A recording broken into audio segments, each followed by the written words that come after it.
Hi everyone, welcome to Itsy Bitsy's live read of Blood Rebellion by Nadine Travers. Chapter 1, Casey. I look at my computer monitor and frown. A week has passed since my meeting with Lisbeth and Kane, my contacts at the Supernatural Intelligence Agency, or SIA for short, and there's still no sign of Damaris. You think it's a real lead? I look up at the question and my eyes meet Sophia's. I immediately know from the look on her face she's trying to stir up trouble. Why wouldn't it be? She leans against my desk. Well, because since you met with them, nothing has happened, and everything in the neighborhood is quiet. I roll my eyes. It's the best leave we have right now. I still have things to check, and the SIA team can provide me with the information we don't usually have access to. She twitches her mouth. If you say so. I look back at my monitor and continue to read the email, ignoring her in hopes she'll go away. I guess she finally gets the message. I don't want to talk when she sighs and goes back to her own desk. Yes, this is my life. Not only am I a part of Vampire Fraction's internal affairs, but I'm also a daywalker, which sucks sometimes. The Vampire Fraction's internal affairs is like a human police force. Centuries ago, the paranoia community decided to create a separation between the various groups on Montreal Island. Members of other species can't stay inside a different species' territory, but are allowed to pass through on their way somewhere else. Daywalkers are different. We don't have a blood allegiance toward a specific fraction as we were born after our mothers are bitten. The bite results in early labor, and we tend to be born in a rush before our mother dies from the blood loss. We are born with the abilities of a vampire thanks to that bite, which includes the need to drink blood, but we can go outside during daylight. Hence, why we are called daywalkers. Not very creative, I know, but it works for who we are. My phone rings and a quick check of the caller ID shows me Kane is finally calling, so I pick it up. Hello, Kane. Do you have any news? He sighs. None. I think Damaris is either dead or hiding until he can get away. Is Alta searching for him? There's a small silence on the other end of the phone. From what we've heard, yes, he is. That's what I fear. Alto Sutton, head of his family and Damaris' blood brother, now views him as a traitor. Death is the only way for them to resolve their issues now. While I know he's not dead, Alto would know if he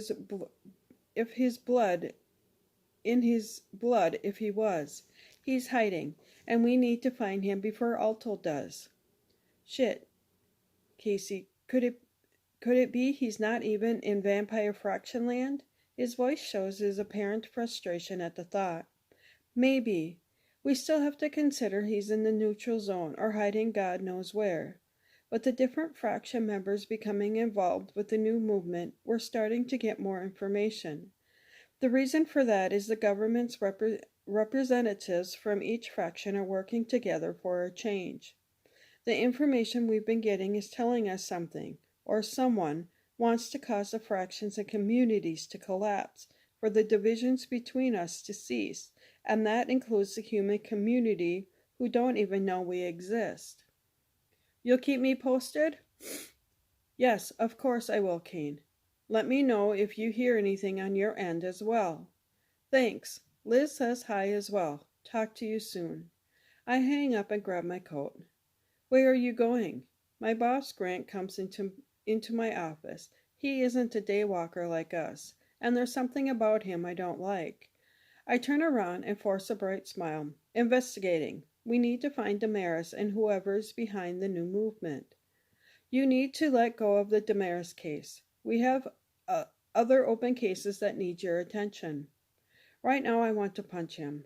Grant, you don't have a say in this. You know I'm on a special assignment. The SIA asked us to investigate and specifically requested me. You'll need to give any other cases to someone else. Lucky for you, they require your services, but don't forget who you work for.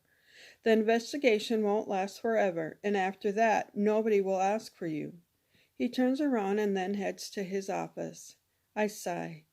Daywalkers don't have a choice where we work.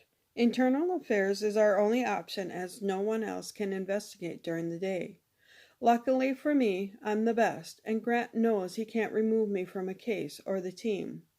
Sophia looks at me and smirks. I can't stand her either. I suspect those two are sleeping with each other, but without proof, I can't report them. Maybe if they push me too hard, I might be able to come up with something I can do. My phone buzzes then, grabbing my attention away from thoughts of Grant and Sophia. I know where he is. The message is from an unknown person. Who? I send back and wait for her reply. Damaris. Fuck, who is this? Who are you and where is he? I hit send again and steady my phone. You will know when the time comes. Continue as you are. You're on the right path. I try to send another message wanting to know more, but the phone says the number doesn't exist. It's a fucking burner that the sender just disabled. I punched in some numbers. Harry. He sighs before speaking. What do you want, Casey? I need something from you. Can you trace a phone from a text message sent to me? I'm on a rush job. You know the boss. The desire to punch Grant rises again, but I pinch my nose instead. Am I right in assuming he's told you not to help me? I'm greeted with silence for a few seconds. Casey, not all of us have what you have. He puts me on a project. Says it's my top priority. I feel for Harry. He's our best hacker and is excellent at tracking people on the town's CCTV cameras. Did you say you shouldn't help me? He said you have other resources to use and other agents are my priority. Lucky for that bastard, he isn't in front of me right now. Fine. Casey, you know I'd help you if I could. Sure, Harry, I know. It's fine. I hang up. I need to contact Kane's group as they're my only option right now. I pick up the phone and call Kane back. Hey, Casey, miss me already? Kane, I have a problem. His laughter stops at my words. Internal affairs cut my sources. They say I have to use you guys since I'm working your case. You're kidding. Your boss really didn't do that, did he? Yes, he did. I don't know what his agenda is, but he's not happy I'm working the case with you. What do you need? I received a weird text, and I need you to hack it and trace who sent it. What did the message say? It said they know where Damaris is, but I need to wait. Fuck, really? Don't worry, I'll get Greg to call you. With that, Kane hangs up. I look up and wish we had windows so I could see the view of the downtown Montreal. The city is divided among the fractions, but downtown is the neutral zone, and each group has its own hotel, restaurant, and nightclub. The city is gorgeous during the daylight, and luckily vampires can't witness that. All I can catch during daylight are goons. They are servants to vampires who promise to turn them in exchange for their loyalty. The phone rings again, interrupting my thoughts. Hey, Casey, it's Greg. Kane said you needed something. I smile. I've spoken to him before, but I've never met face to face. He's a computer nerd and one of the best I know. Yes, can you access my text messages to trace a phone? That's something a kindergartner can do. Too easy, but Kane said it's important, so I'll do it. Stop whining and do what you have to do. If my guess is right, you'll have a more complicated job soon. I hang up. Physically, he's a man, but emotionally he comes across as more as a teenager who's never grown up. I look around the near-empty office. It's close to noon, and I need to eat. As a daywalker, I do both, eat food and drink blood. I leave the office and head to my favorite Chinese restaurant in Chinatown, which is at the far limit of the neutral zone. It's time to go hunting. A couple of weeks later, I'm back at the Chinese restaurant. I never made it back to internal affairs after leaving for lunch.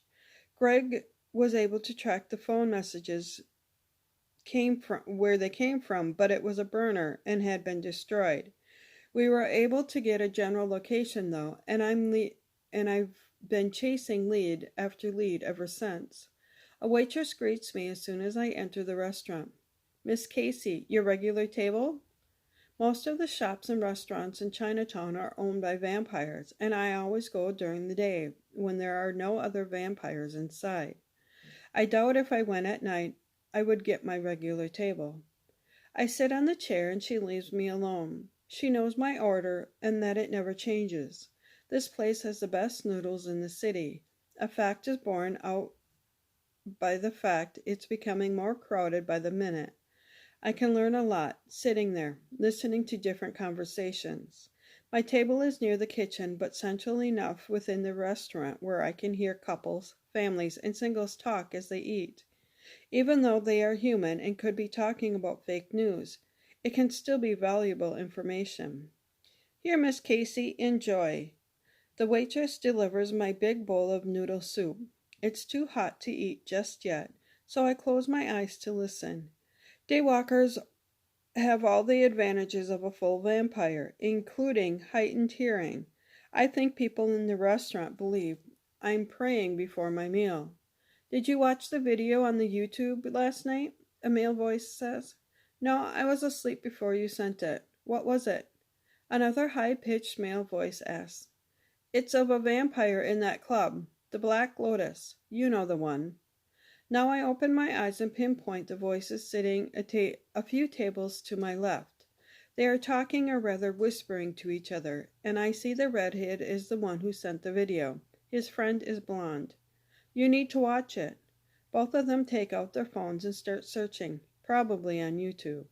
Man, the video has been removed. I'm telling you, it was a vampire drinking blood live on camera, the redhead says. It was probably part of a movie. Why else do you think YouTube removed it? Copyright, man.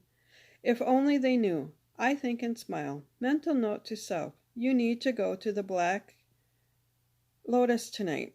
It belongs to the Thompson family, more specifically Jeremy Thompson, who is one of Alto's friends from another vampire family.